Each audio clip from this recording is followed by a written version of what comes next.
Zoey reluctantly attends a picnic with her sister, Ziva, and unexpectedly encounters her ex-boyfriend, Blaine, and his current girlfriend, Sofia. While gathering firewood, Blaine and Sofia fall into a hidden trap. As they wait for help, Blaine realizes he was drugged with an aphrodisiac.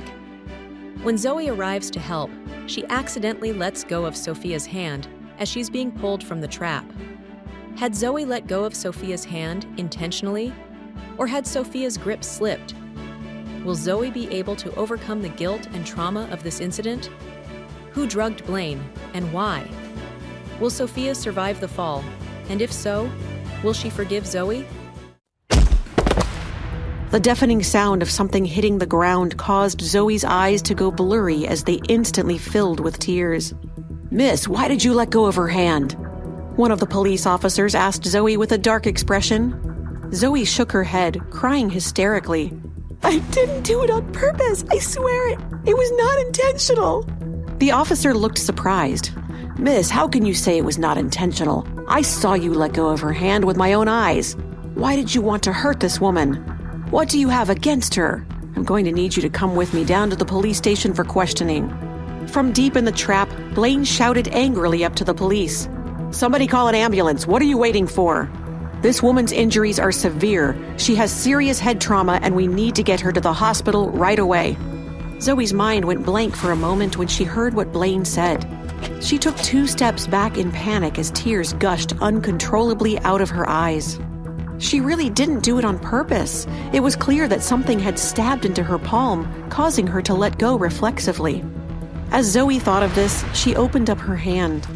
There was a needle-sized hole in the center of her palm, and blood was still seeping out. What had she been stabbed with? How did it manage to stab her? The only possibility was that it was in Sofia's hand already when she reached out and asked Zoey to help her. Zoey suddenly felt dizzy as she remembered seeing Sofia untie the rope around her waist right before reaching for Zoey's hand. She felt herself break out into a cold sweat as shivers ran down her spine, and the hairs on the back of Zoey's neck stood on end. Sofia had done this on purpose. "Miss Fuller, we're going to need you to come with us back to the station. You can give whatever statement you come up with at that time, but with so many police witnesses, I encourage you to acknowledge your crime. Now, get in the car."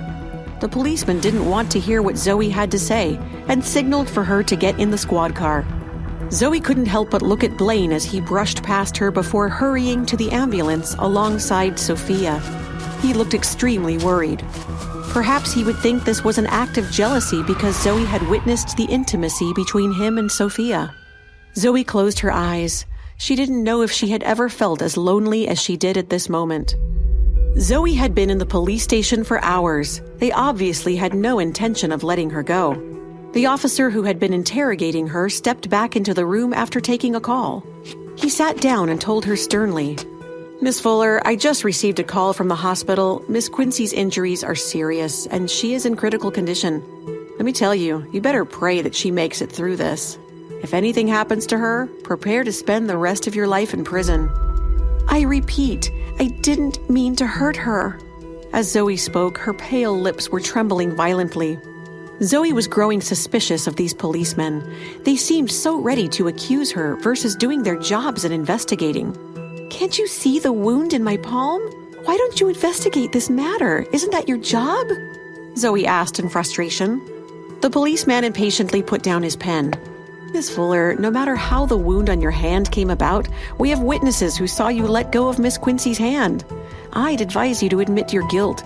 "I'm not guilty. Why should I admit anything? I will not plead guilty to something I didn't do.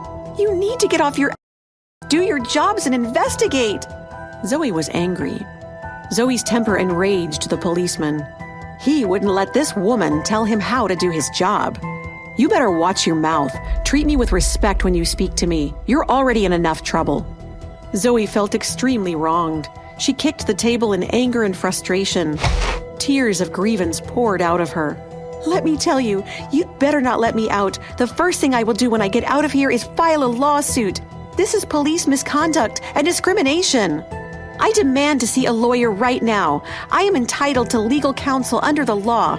Or wait, is that another one of those pesky laws you're going to conveniently ignore? The officer hissed at Zoey angrily. We're done here. Maybe some time in lockup will change your mind and you'll admit your crimes. He then stood up. Guard, please escort Miss Fuller to a cell. Zoey had no idea how long she'd been locked up in the dingy cell. She had lost all track of time.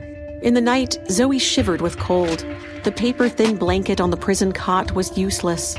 She'd finally been offered something to eat, but her stomach was so upset from the stress she couldn't even take a bite.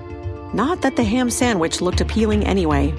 Just as Zoey was beginning to give up all hope, the door to her jail cell was suddenly open. Zoey raised her head to look at the officer standing there.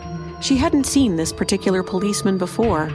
She could barely believe the words coming from the officer's mouth. Please come with me, Miss Fuller. You're being released. Zoey, wrongly accused of attempted murder, finally walks out of the police station, a whirlwind of confusion and disbelief swirling within her. The incident with Sofia, the mysterious needle wound, the police's unwavering suspicion, it all remains a terrifying enigma. Was Sofia truly the victim, or was something more sinister at play? Who planted the needle, and why? Hi, Zoey here. If you are wondering what happens next, then download the Pocket FM app and listen to the exciting episodes of Rekindled Heartache now.